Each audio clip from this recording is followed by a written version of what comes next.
এই যে টুকুসকে আমার গার্ড দিয়ে খাওয়ানো লাগে। এই যে টুকুস এখানে খাচ্ছে, এখানে হচ্ছে পিকামণি ওই যে ওদিকে যাচ্ছিল। পিকাচুর কেন যেন মনে হয় যে আমি টুকুসকে সবসময় বেশি করে খাবার দিই বা ভালো খাবারটা দিই। এটা পিকাচুর কেন মনে হয় জানি না, কারণ ওর প্লেটে শুধু মাছ দিয়েছে এখন। এই যে দেখুন রুই মাছ আর চাপিলা মাছ, সুরমা মাছ। তো ওকে আমি 2 পিস মাছ দিয়েছি, ও যেহেতু বড় বিড়াল। টুকুসকে আমি 1 পিস মাছ দিয়েছি। ওই যে টুকুস খাচ্ছে, ওই যে। তো পিকাচু কেন যেন মনে করে আমি হয়তো টুকুসকে বেশি দেই। ও এখনই এসে টুকুসের প্লেটে হামলা দিবে, আর টুকুসকে একটা থাপ্পড় দিয়ে ও হচ্ছে হামলা দেয়। কেন এমন করে আমি জানি না। আমার আম্মু বলে যে ও এই হিংসার কারণেই তো মনে করে টুকুস সব খাবারে ভাগ বসায় বড় হয়ে গিয়েছে, এই জন্য ও টুকুসকে দেখতে পারে না। তো দেখুন, ও হচ্ছে আমি এখানে না বসে থাকলে ও এসে খেয়ে নেবে। ও খেয়ে নিতে যাচ্ছিল আর কি, আমি ওকে তাড়িয়ে দিয়েছি, আমাকে আবার ভয় পায়। তো ওখানে যে বসে আছে পিকামণি। আমি যতই ওদের একই খাবার মাখিয়ে আমি ওদের 2 প্লেটে ভাগ করে দিই, যেহেতু ওরা এখন আর 1 প্লেটে খায় না, আগে খেত। তো যতই আমি ভাগ করে দিই, ও কী করবে, পিকাচু খাওয়া অর্ধেকটা রেখে, আগে টুকুস তো অল্প খায়, আপনারা দেখেন ও অল্প পরিমাণ খেয়ে রেখে দেয়। তো এখন শুধু মাছ দিয়েছি দেখে ও খেয়ে নিচ্ছে সব কিছু।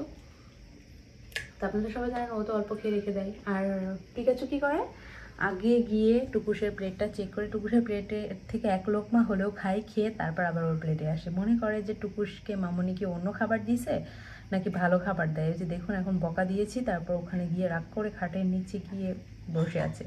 তো না দিয়ে কী করবো, কারণ হচ্ছে টুকুমণিকে ও খেতে দেবে না, দুষ্টু একটা। টুকুমণির খাওয়া দেখলে ওর রাগ হয়। তো আজকে টুকুমণিকে আবার আমি 2nd ডোজ শুরু করলাম ওষুধের। ওর যেহেতু অসুখ হয়েছিল আপনারা জানেন, যদিও কমে গিয়েছে, কিন্তু অ্যান্টিবায়োটিকের কোর্সটা কমপ্লিট করা লাগবে। তো 7 দিন পর আবার খাওয়ার কথা ছিল, তো আজকে থেকে আবার খাওয়ালাম। এই মাম্মা আসো, আসো মাম্মা আসো।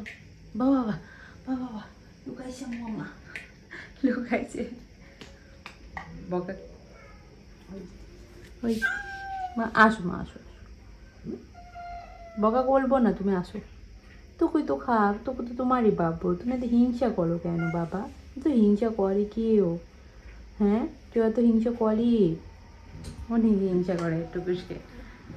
ওর কথা হচ্ছে আমার মাম্মার কাছে শুধু আমি মাত্র থাকবো, আর মাম্মা ভালো ভালো যা খাবার আমাকে দিবে, ওকে কেন দিবে? তো কোলানিকে ওষুধ খাওয়াইয়েছে, এখন পেট ভরে খাবার খাচ্ছে। আল্লাহ আল্লাহ করে যেন তাড়াতাড়ি ওর সব কিছু ঠিক হয়ে যায়। আপনারা দোয়া করবেন। আমার সোনামণিটা যাই হোক এখন খাচ্ছে, ওর খিদা হয়েছে, বারবার খাবার চাচ্ছে আগের মতো, এটাই আমার কাছে অনেক কিছু। তো সবাই ভালো থাকবেন, সুস্থ থাকবেন। হিংসুটে পিকা আর তুকুলানির জন্য অনেক অনেক দোয়া করবেন। আজ এই পর্যন্তই। আল্লাহ হাফেজ বন্ধুরা, সবাই ভালো থাকবেন।